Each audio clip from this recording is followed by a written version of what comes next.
Hello and welcome back to my channel. In today's video, I will show you how to download and install the HMRC app. So let's get started.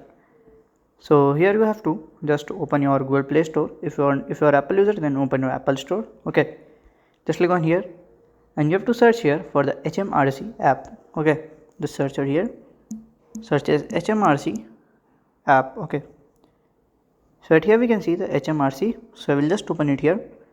So to download and install, you have to click on the install button and you can install it.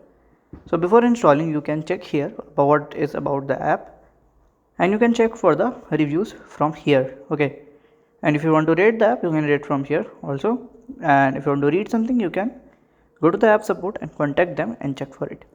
So by this way, you can just download and install the HMRC app. So when you just click on here install button, it will download, it will like automatically download and install it. So if you find this video helpful, make sure you like, subscribe and share the video. Thank you for watching.